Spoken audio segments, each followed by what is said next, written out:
بسم اللہ الرحمن الرحیم۔ سورۃ البقرہ، دو آیات، آیت نمبر 188 اور 189، یعنی 188 اور 189 دو آیات ہیں، مختصر آیات ہیں، انشاءاللہ ان کی تفسیر بھی مختصر ہوگی۔ پہلے قرأت کر دیتا ہوں۔ اعوذ باللہ من الشیطان الرجیم، بسم اللہ الرحمن الرحیم۔ وَلَا تَأْكُلُوا أَمْوَالَكُمْ بَيْنَكُمْ بِالْبَاطِلِ وَتُدْلُوا بِهَا إِلَى الْحُكَّامِ لِتَأْكُلُوا فَرِيقًا مِّنْ أَمْوَالِ النَّاسِ بِالْإِثْمِ وَأَنْتُمْ تَعْلَمُونَ يسألونك عن الأهلة قل هي مواقيت للناس والحج وليس البر بأن تأتوا البيوت من ظهورها ولكن البر من اتقى وأتوا البيوت من أبوابها واتقوا الله لعلكم تفلحون۔ صدق اللہ العظیم۔ ہاں جی، کیا ہے شروع میں جی؟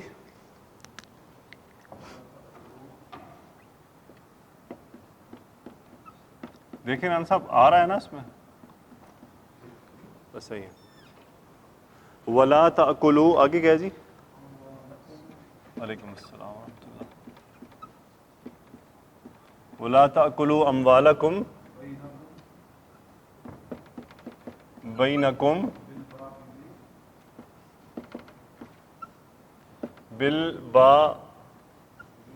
بالباطل۔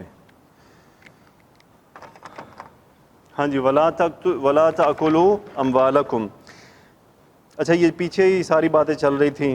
وَلَا تُبَاشِرُوهُنَّ وَأَنْتُمْ عَاكِفُونَ فِي الْمَسَاجِدِ تِلْكَ حُدُودُ اللَّهِ فَلَا تَقْرَبُوهَا كَذَلِكَ يُبَيِّنُ اللَّهُ آيَاتِهِ لِلنَّاسِ لَعَلَّهُمْ يَتَّقُونَ۔ اب اور کیا ہے؟ امر آ رہے ہیں، وَلَا تَأْكُلُوا۔ اچھا، اب بتائیں یہ لا کون سا ہے؟ لا نہیں ہے، کیوں؟ تَأْكُلُونَ سے تَأْكُلُوا ہو گیا، سو انتم اس کا فاعل، لا تَأْكُلُوا، تم سب مت کھاؤ، کیا نہ کھاؤ؟ اموالکم، مالن کی جمع اموالن، مالن کی جگہ اموالن، سو مرکب اضافی اموالکم میں یہ نصب کیوں ہے؟ یہ مفعول ہے تاکلو کا، تو لا تاکلو اموالکم کیا ترجمہ بن گیا جی؟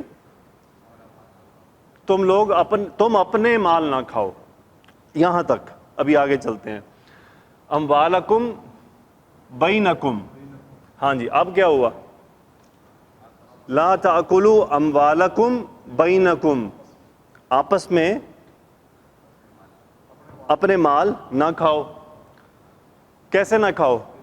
جس طرح سے منع کیا جا رہا ہے وہ با سے آ رہا ہے، جو ساتھ وجہ آ رہی ہے، باطل، با حرف جر، بالباطلی، باطل طریقے سے، غلط طریقے سے ایک دوسرے کے مال آپس میں مت کھاؤ۔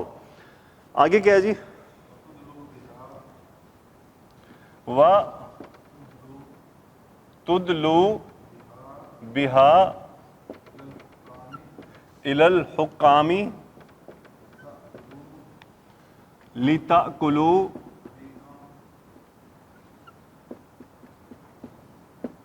فَرِيقًا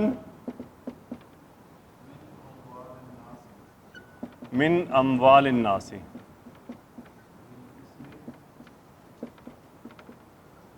بالاسم، بس یہاں تک۔ ہاں جی، وَلَا تَأْكُلُوا أَمْوَالَكُمْ بَيْنَكُمْ بِالْبَاطِلِ وَتُدْلُوا بِهَا، دال لام واو اس کا مادہ ہے، دال لام واو، یہ باب افعال سے ہے، افعال سے، سو افعل یفعل، ادلا، ادلا، ہاں جی، ادلا یدلو، ادلا یدلو، افعل یفعل، سو تدلونا، اس کا مطلب دو طرح سے ڈیفائن کیا جاتا ہے۔ ایک کا مطلب ہے، اس میں وہ ہے نا سورہ یوسف میں، ادلا دلوا، ڈالنا کوئی چیز، ادلا دلوا، کہ اس نے اپنا ڈول ڈالا۔ اب یہ اسی ادلا کا تدلو ہے، فعل مضارع ہے، یہ فعل مضارع کا یعنی وہ لائے نہیں سے آ رہا تھا، نہیں ہو رہا تھا، اس کا بھی انتم فاعل تھا۔ اچھا، یہاں پہ تدلو، اس کا بھی انتم فاعل ہے، یہی جو لا ہے نا، یہ عطف اس کے اوپر ہی ہے، ولا تدلو، اس کا مطلب دو بیان کیے گئے، ایک یہ کہ چیز کو ڈالنا، لٹکانا، بیسیکلی کیا ہے؟ لٹکانا، یا دوسرا مطلب دیا جاتا ہے دینا، دینا، یہ مفہوم طلب لفظ ہے، تو اسی طرح آہستہ آہستہ ہمارے سامنے آتا ہے کہاں کیسے یوز ہو رہا ہے. یہاں مال کے لیے یوز ہو رہا ہے. اب کسی عالم نے اس کا ترجمہ لٹکانے سے کیا ہے، کسی عالم نے اس کا ترجمہ دینے سے کیا ہے. وہ اب ہم تفسیر میں دیکھیں گے انہوں نے کیسے کیا ہے. دو طرح اس کا آپ کو میننگ ملے گا. لیکن بہرحال ہم آگے چلتے ہیں. تدلو انتم اس کا فاعل، لا تدلو فی الحال آپ کر لیں تم نہ لٹکاؤ، تم سب نہ لٹکاؤ. بہا، با حرف جر. اب آپ مجھے بتائیں یہ ہا کدھر جا رہا ہے؟ ہاں جی ماشاءاللہ، اموال کی طرف. ولا تدلو بہا، اور تم اسے مت لٹکاؤ. الی حرف جر، حاکم کی جمع حکام، الی الحکامی، حکام کی طرف اسے نہ لٹکاؤ. اچھا، یہ بیسیکلی اب یہاں پہ دینے کا ترجمہ کریں یا لٹکانے کا، مقصد یہ ہے اس کا کہ ایک تو آپس میں ایک دوسرے کا مال نہ کھاؤ باطل طریقے سے. دوسرا کیا ہے؟ حکام کو رشوت دے کے اپنے کام نہ کرواؤ، حکام کو رشوت دے کے اپنا فائدہ نہ اٹھاؤ. یا ایک اور میں اس کا مقصد بیان کیا جاتا ہے کہ جو عدالتوں میں چلے جاتے ہیں لوگ ججوں کے پاس اور وہاں سے فیصلہ اپنے حق میں لے لیتے ہیں ان کو چکر مکر دے کے. صاف ظاہر ہے کہ اب جج دیکھ تو نہیں رہا، وہ تو گواہیوں کے سر پہ فیصلے کرتا ہے، تو وہ گواہیوں کو جھٹلا نہیں سکتا، تو اس لیے اس کو فیصلہ کرنا پڑتا ہے. تو یہ نہیں کہ تم کیس جا کے وہاں لٹکا دو، یہ بھی باطل طریقے سے ہی کمانا ہوگا. تو انشاءاللہ اس کی ہم تفسیر میں دیکھیں گے، اس کی مختصر وہاں پہ ایک تفصیل دی ہوئی ہے. تو یہاں تو ولا تدلو بہا الی الحکامی، اور نہ ہی وہ مال کیا ہے حکام کی طرف لٹکاؤ. اچھا اب آگے وجہ آ رہی ہے، نتیجہ کیا نکلے گا؟ تاکلو، یہ لام کیا ہے جی؟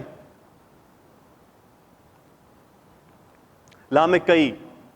تاکلونا وجہ، تاکلونا انتم فاعل، لتاکلو تاکہ تم کھاؤ، لتاکلو فریقاً کچھ مال کو، کہاں سے؟ من حرف جر اموال الناسی، لوگوں کے اموال میں سے. کس طرح جی؟ بالاسمی، گناہ کے ذریعے.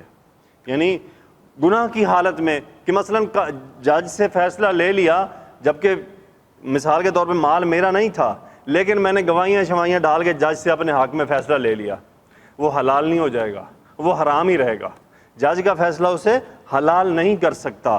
تو لتاکلو، تاکہ تم، یعنی اس لیے نہ کرو کہ تاکہ تم مال کھاؤ فریقاً، یعنی تھوڑا سا کسی فریق کا، من اموال الناسی، لوگوں کے مال میں سے، بالاسمی، گناہ کے ذریعے، گناہ کے باعث.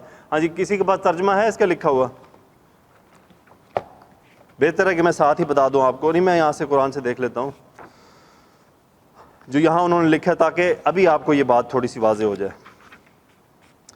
وَلَا تَأْكُلُوا أَمْوَالَكُمْ بَيْنَكُمْ بِالْبَاطِلِ، اور تم اپنے مال آپس میں باطل طریقے سے، ناجائز طریقے سے نہ کھاؤ. وَتُدْلُوا بِهَا إِلَى الْحُكَّامِ، اور انہیں حاکموں کے پاس نہ لے کر جاؤ. دیکھیں، لے کر جانا. لِتَأْكُلُوا، تاکہ تم کھاؤ، فَرِيقًا مِّنْ أَمْوَالِ النَّاسِ بِالْإِثْمِ، لوگوں کے مالوں میں سے کچھ مال گناہ کے ساتھ. اب یہ فریقاً، کچھ مال، من اموال الناسی، لوگوں کے مال میں سے، بالاسمی، گناہ کے ذریعے. اگلی بات سٹیمپ لگا رہی ہے. اگلی کیا ہے جی؟ وَأَنْتُمْ تَعْلَمُونَ، واو حالیہ ہے، یہ حال بتا رہا ہے کہ کس حال میں یہ کام ہو رہا ہے. انتم، تم سب، مبتدا خبر، تعلمون فعل مضارع جمع متکلم کا صیغہ. تم سب اس حالت میں کہ تم جانتے ہو، اس حالت میں کہ تم جانتے ہو کہ میرا مال حرام ہے، لیکن تم اس کو گناہ کے ذریعے، اس کو حکام کے ذریعے یا قاضی کے ذریعے اپنے حق میں کروا کے اسے کھا لیتے ہو. اور حتیٰ کہ تم جانتے بھی ہو، تمہیں علم بھی ہے اس بات کا. ہاں جی، انہیں علم ہے کہ وہ ان کا نہیں ہے، لوگوں کا حق کھا رہے ہیں. جیسے لوگ وراثت کے مسائل عدالتوں میں لے کے چلے جاتے ہیں، حق نہیں بنتا، گواہیاں شوائیاں ڈال کے الٹی پلٹی وصیت چھیڑ چھاڑ کے تو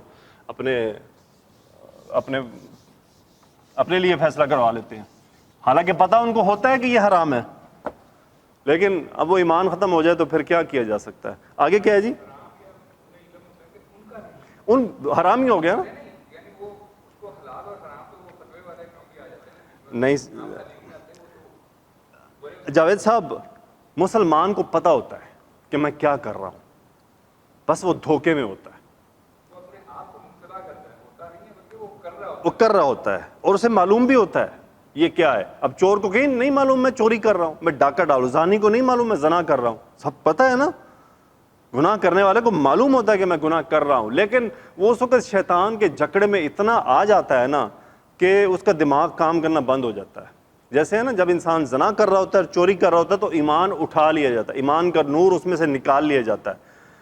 کیسے؟ اب وہ ایمان کا نور نکل گیا تو اب اسے سمجھ نہیں آ رہی کہ کیا کر، اب وہ کرے گا، جب کر چکے گا تو پھر ایمان کا نور واپس ڈالا جائے گا، پھر اسے احساس ہوگا. لیکن آپ سوچیں کہ اس حالت میں اس کی موت آ جائے، الیاذ باللہ، اللہ تعالیٰ بچائے ہر آدمی کو اس صورت سے. اچھا جی آگے کیا ہے؟ یس الونکا، کیا جی؟ انل اہلہ، ہاں جی، یس الونکا انل اہلتی. یس الونا، سین حمزہ لام مادہ، یس الونا فعل مضارع جمع مذکر غائب، ہم اس کا فاعل. یسألون وہ سوال کرتے ہیں، کس سے؟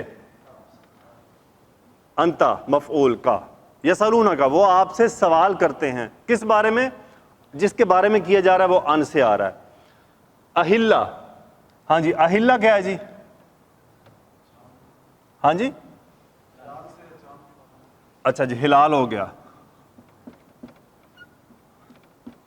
یہ ہلال ان کی جمع ہے، اہلتن. اچھا اب ہلال اور قمر میں کیا فرق ہے؟ ہلال اور قمر میں کیا فرق ہے؟ ہاں جی،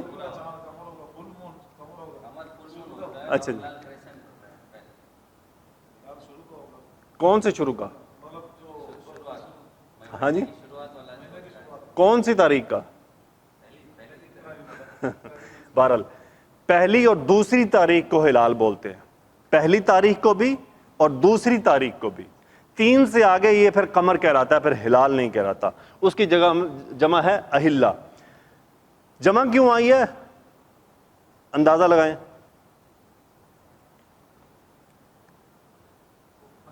ہاں جی، ایک چاند کے بارے میں نہیں پوچھ رہے تھے، وہ یہ جو چاند پلٹ رہے ہوتے ہیں، پیدا ہو جانا، ڈوب جانا، واپس آ جانا، وہ اس کے بارے میں پوچھ رہے تھے. یسألون عن الاہلہ، چاند چڑھتے ہیں نا، اہلہ، ہلال ان کی جمع. یہ جو 12 مہینے کے ہلال ہیں، 12 ہلال ہیں، یہ کیسے ان کے بارے میں سوال کرتے ہیں. آگے کیا ہے جی؟ قل ہی مواقیت للناس والحج. ہاں جی، قل کیا ہے جی؟ فعل امر، انت فاعل، قل آپ کہہ دیجئے، آپ فرما دیجئے. کیا کہنا ہے؟ اب مقولہ ہے آگے. ہیا، قمر کیا ہوتا ہے جی؟ مذکر کے مؤنث؟ ہاں جی، قمر مذکر ہے، شمس مؤنث ہے، سورج مؤنث ہے اور چاند مذکر ہے. لیکن یہ مؤنث کیوں ہے؟ غیر عاقل کی جمع آ رہی ہے نا، ہلال ان کی جمع اہلہ، سو واحد مؤنث کا قاعدہ آ گیا. ہیا وہ ہے، کیا ہے؟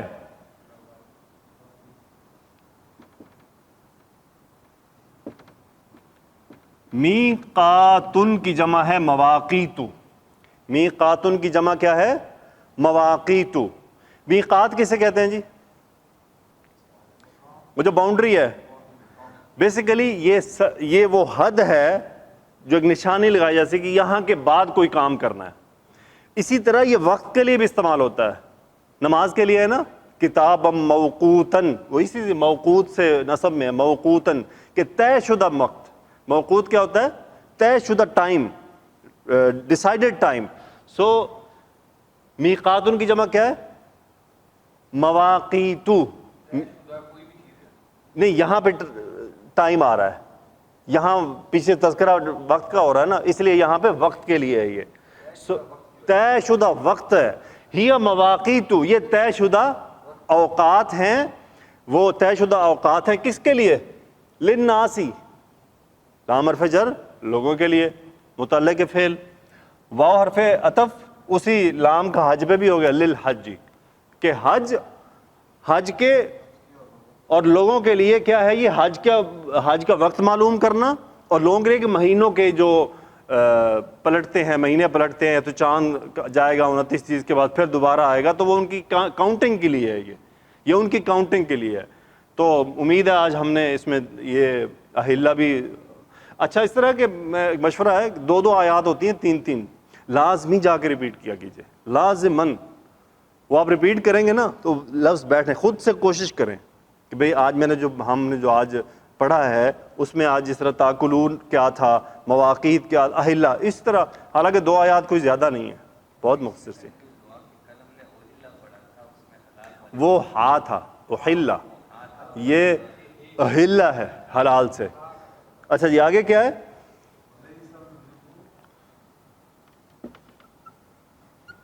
وَلَيْسَ الْبِرُّ بِأَنْ تَأْتُوا بُیُوتَ، ایسی ہے نا جی، تَأْتُوا الْبُیُوتَ مِن ظُہُورِہَا،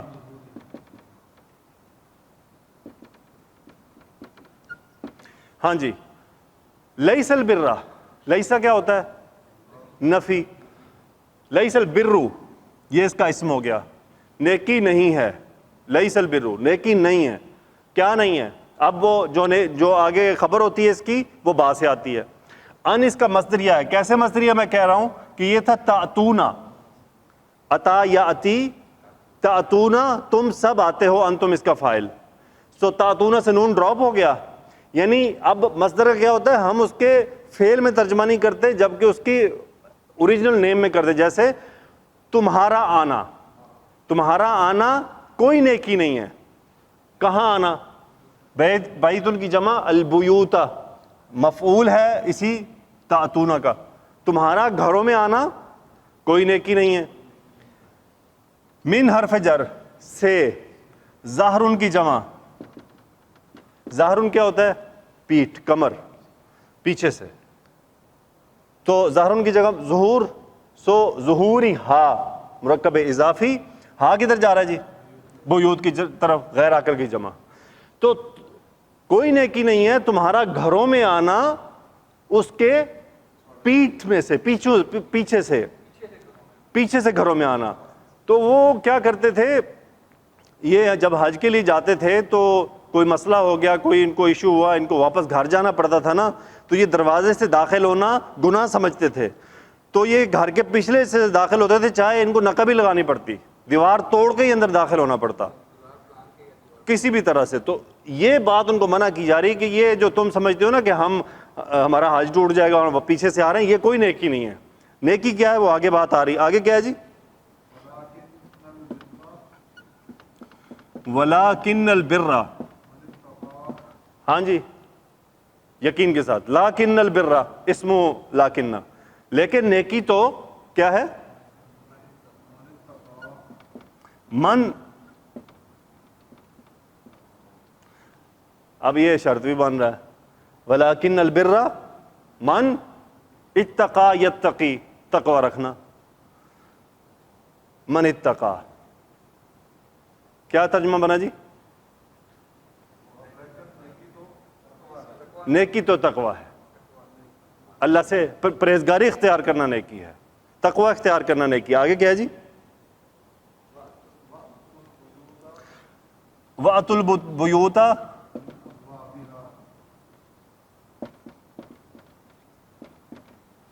من ابوابها،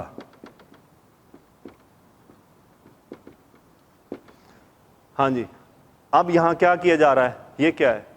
امر دیا جا رہا ہے، تأتونا سے اتو، تم سب آؤ، انتم فاعل، بیوتا گھروں میں، اس کا مفعول ہے من حرف جر مرکب اضافی، ابوابها من کی وجہ سے جر جرا گیا، تم گھروں میں دروازوں سے آؤ۔ آگے کیا ہے جی؟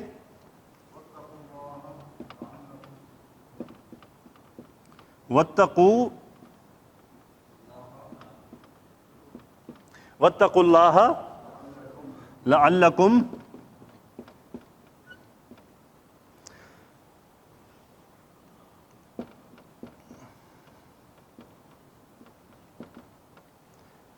اور عطف مزید اتقا یتقی تتقونا، تتقونا سے تا ڈراپ نون ڈراپ، اتقو جمع کا، انتم فاعل، تم سب تقوی اختیار کرو، لعلکم پھر وہی بات ریپیٹ ہو رہی ہے تاکہ تم تفلحون، افلح یفلح، تاکہ تم فلاح پا جاؤ، تاکہ تم فلاح پانے والے بن جاؤ۔ تفلحون فعل مضارع، انتم اس کا فاعل، جمع مذکر مضارع کا صیغہ۔ تو الحمدللہ امید ہے کافی ہمیں فائدہ ہو رہا ہوگا اس سے۔ بس انشاءاللہ ہم سلو چلتے جائیں گے، ادھر ہی ہیں نا، جب بھی ختم ہوگا۔ ہاں جی انشاءاللہ جتنا ہم آگے جائیں گے اور ہمیں فائدہ ہوگا۔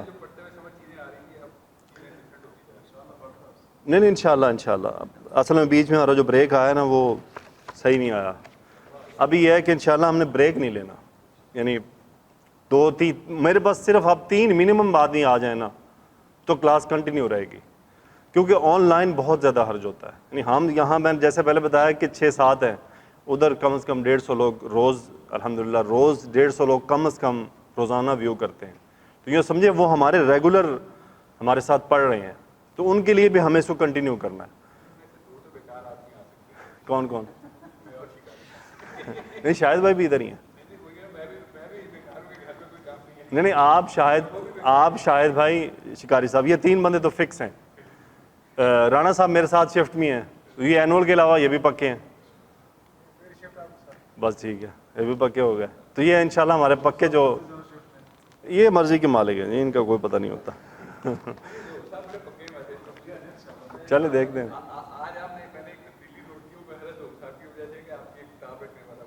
ہاں وہ میں نے چلیں بہرحال تفسیر دیکھتے ہیں جی۔ کل والا پورشن تھوڑا سا اس میں سے میں آپ کو مختصر سے بتاتا ہوں۔ اعوذ باللہ من الشیطان الرجیم، بسم اللہ الرحمن الرحیم، تفسیر ابن کثیر۔ کل کا جو پوائنٹ تھا اعتکاف کے بارے میں، اس میں مختصر سے بیچ میں جو امپورٹنٹ سے پوائنٹ ہیں، ایک تو یہ ہے کہ اعتکاف میں بیٹھے ہوئے جب آپ اعتکاف میں آئے تو پھر ہم بستری نہیں ہو سکتی۔ اصل میں تھا کیا، وہاں پہ انہوں نے لکھا ہے کہ رمضان وغیرہ رمضان میں مسجد میں اعتکاف کرے تو اللہ تعالیٰ نے اس کے لیے عورتوں سے ہم بستری کو دن یا رات میں اس وقت تک حرام قرار دیا ہے جب تک وہ اپنے اعتکاف کو پورا نہ کر لے۔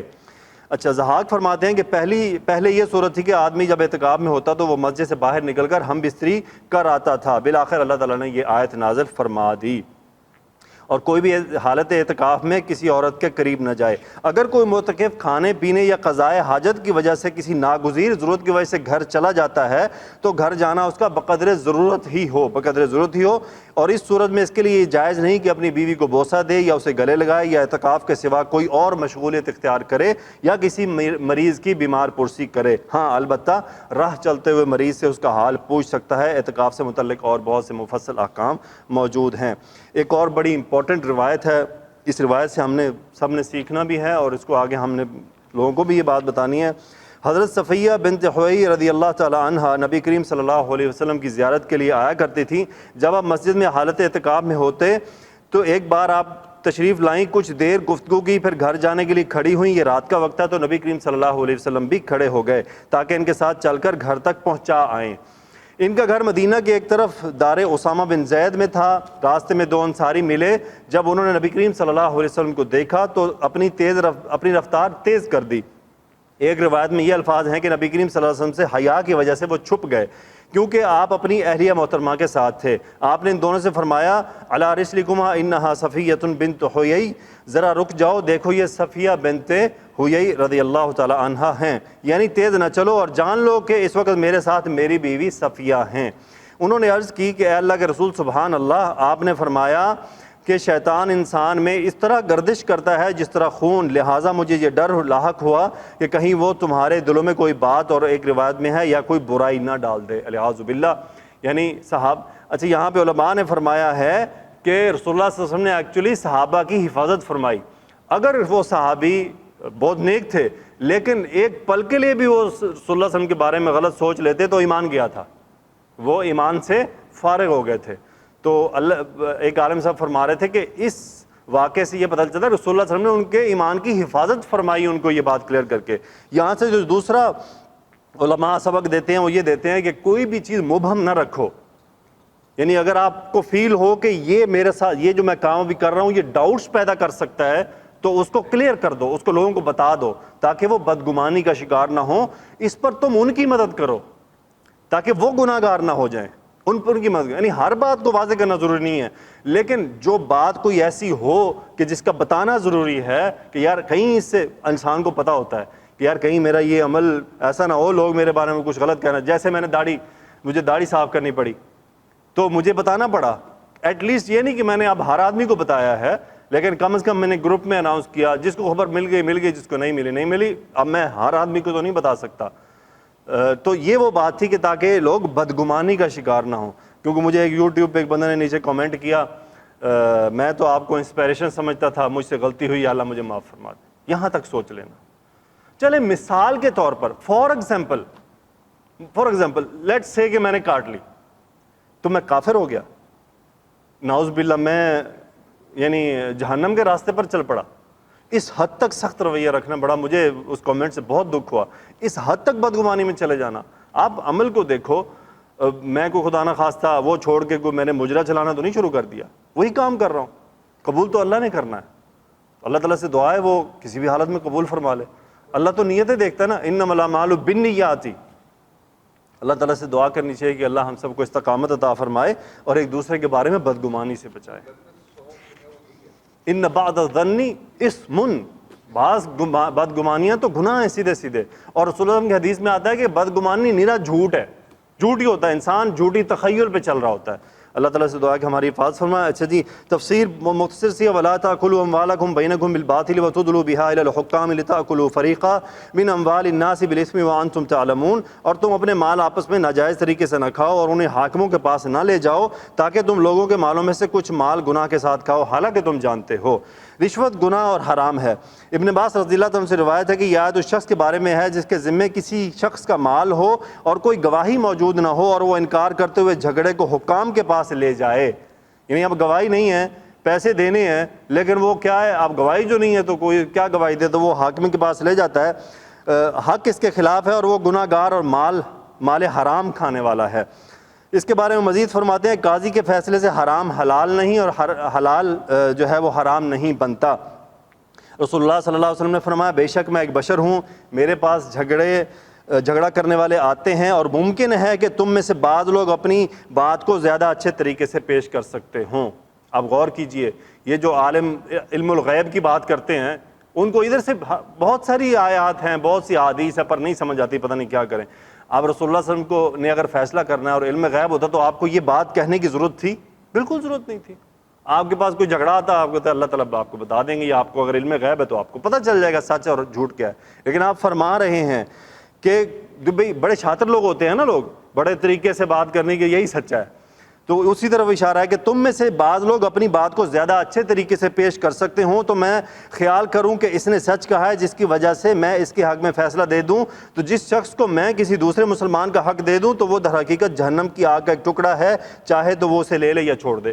یعنی اگر کوئی دھوکہ دے کے اپنے حق میں فیصلہ کرا رہے تھے, وہ جہنم کا ٹکڑا خرید رہا ہے. اس کے بعد مزید تفصیل میں ہو جاتے ہیں کہ اس حدیث سے معلوم ہوا کہ حاکم کے فیصلے سے کسی چیز میں فی نفس ہی کوئی تبدیلی پیدا نہیں ہوتی. یعنی جو فی نفسی حرام ہو وہ کسی حاکم کے فیصلے سے حلال نہیں ہو سکتا, اور جو فی نفسی حلال ہو اسے کسی قاضی کے فیصلے سے حرام قرار نہیں دیا جا سکتا, کیونکہ حاکم یا قاضی تو ظاہری حالات کے مطابق فیصلہ کرنے کا پابند ہے.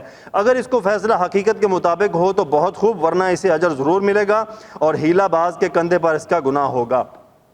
اب ہمارے ہاں ویسے کچھ زیادتی بھی ہوتی ہے کہ ججوں کو برا بھلا بہت زیادہ گالم گلو, وہ یہی پیٹتے ہیں. ہمارے سامنے جو شواہد لائے گئے ہیں ہم اس کی بنیاد پر فیصلہ کر سکتے ہیں.